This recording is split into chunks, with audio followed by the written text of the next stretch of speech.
broken home button on the iPhone 4 can be really annoying because it's basically the only button on the phone. Fortunately, the home button can be replaced, and while there are a lot of tiny screws involved in the repair, it's actually not that hard, and it'll probably only take you about an hour. Hi, I'm MJ with iFixit, and today I'm going to show you how to replace the home button in an iPhone 4. The version that I'm working on is the GSM version, but the CDMA version is pretty similar. Either way, you're going to want to follow the step-by-step instructions and the repair guide on our site when you're doing your repair. With that all being said, I'm going to get my parts and tools together so I can get started. For this repair, I'm going to need one of our new 54-piece bit driver kits that's been updated to include the all-important pentalobe driver, as well as the rest of the bits I'm going to need during this repair, a plastic opening tool or a plastic spudger, a SIM eject tool, a pair of tweezers, which I got from our precision tweezers set, and of course, your replacement home button. This repair requires the removal of lots of tiny screws, so a screw tray is also highly recommended.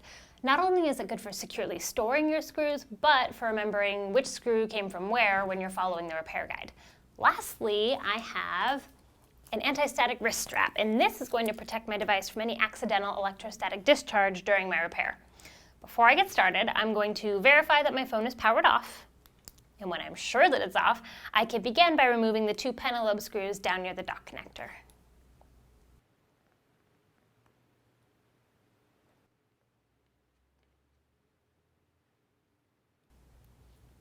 Once those screws are out, the rear panel slides up really easily and then lifts right off the phone. We get our first glimpse inside the phone, and our next step is to remove the battery. And that's only held in place by one screw and a cable, so I'll go ahead and take care of those.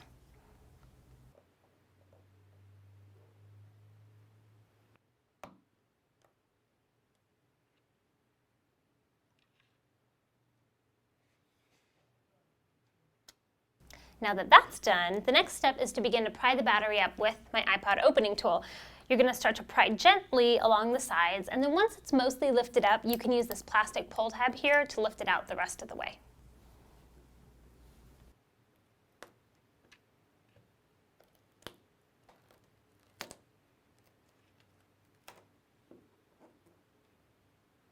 Now that we've got this battery out of the way, the next big piece to remove is the speaker enclosure assembly. The first step to doing that is disconnecting this dock connector ribbon cable and the antenna cable down next to the speaker enclosure assembly.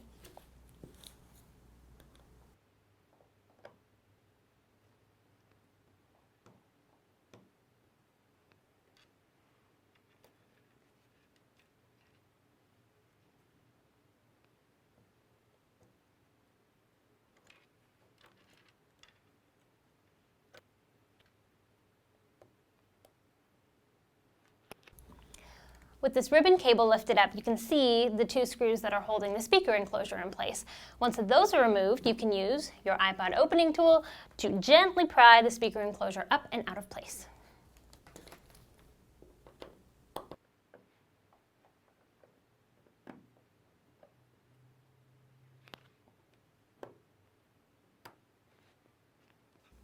Now that we've got that speaker enclosure out of the way, the next big part to work on is the logic board. To get started with that, we're going to remove the SIM card and a whole bunch of screws.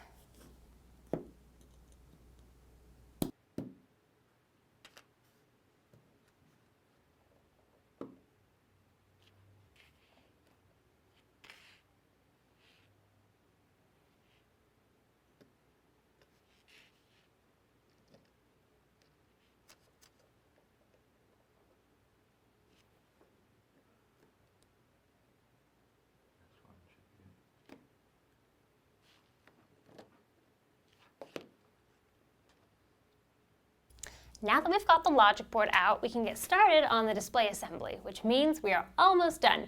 But this is the point where we run into about 1 million tiny screws and washers, so you're going to be really grateful for this screw tray right about now.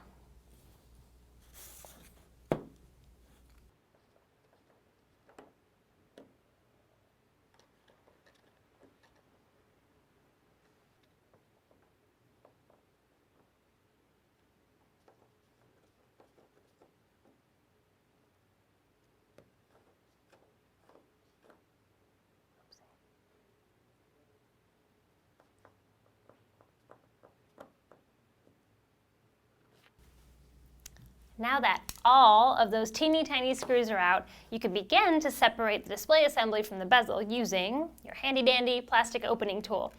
As you're prying the two apart, you'll notice that there's some adhesive keeping the two pieces together, so you might need to pry with a little more force than you would have expected.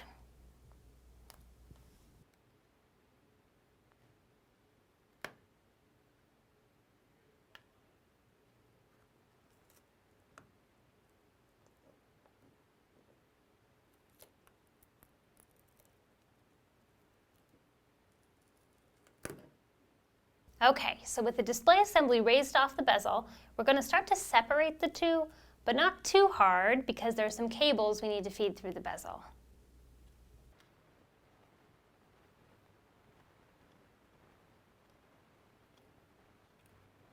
The last thing we're going to do is finally remove the home button.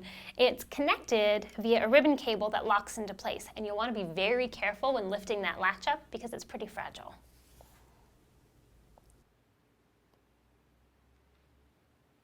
Next, I'm going to use my tweezers to gently guide that cable out of its socket. Again, you want to be careful because it's really fragile. I find it useful to anchor both of my hands on the work surface. That way I don't pull too hard.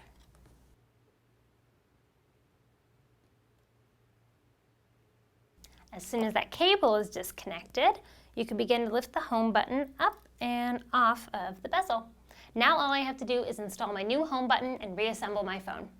Of course, you can find all of the parts and tools for this and many other repairs at iFixit.com. And if you run into any problems during your repairs, there are lots of solutions in the iPhone 4 repair guide on our site. For all the latest teardowns and repair videos, be sure to subscribe to our YouTube channel, follow us on Twitter at iFixit, or like us on Facebook. Thanks for watching and happy repairing.